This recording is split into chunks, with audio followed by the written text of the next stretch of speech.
got Kate Cimarroni. She's with Natural News to the Toxic World, delivering an extremely poignant message that I think the world needs to hear. Most notably, probably the politicians who have just embarked and pushed medical tyranny on all of us. And co-founder of the British Nursing Alliance.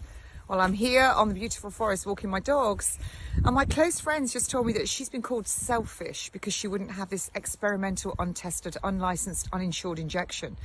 So even though we know it doesn't stimulate an immune response, doesn't stop transmission, if one does indeed believe that there is a virus, COVID-19, never ever, SARS-CoV-2, never isolated, proven to exist in humans.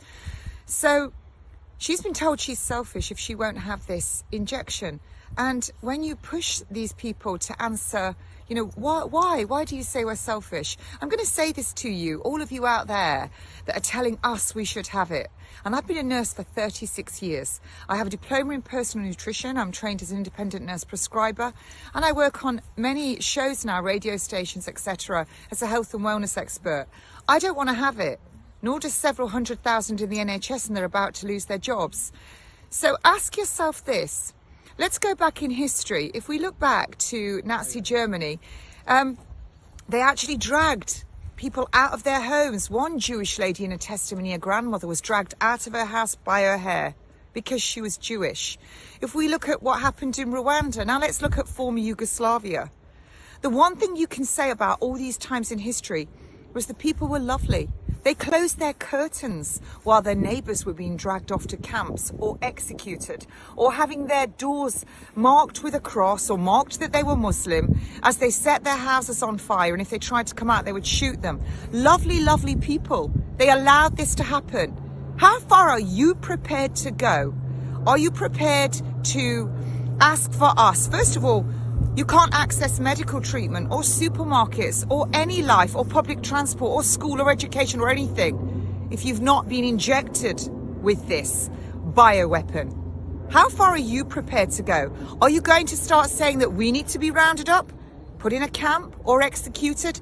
Ask yourselves that. Will you be a curtain twitcher?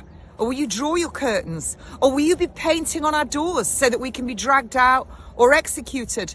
Or will you be the one that fires the gun? Ask yourself that, because I'm absolutely sick to death of your brain dead ignorance that you don't know that this is doing nothing for you. And remember, Australia has purchased 15 of these per citizen.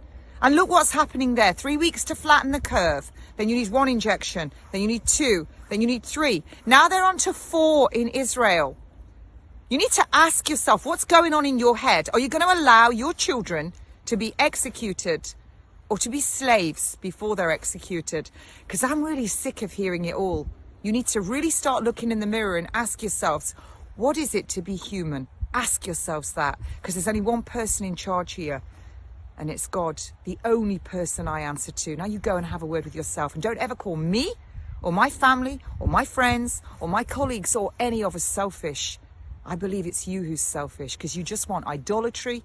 You want your travel back, your football back, and everything else back, and you're prepared to take your children to the sacrificial altar to get it. Ask yourself, who's selfish?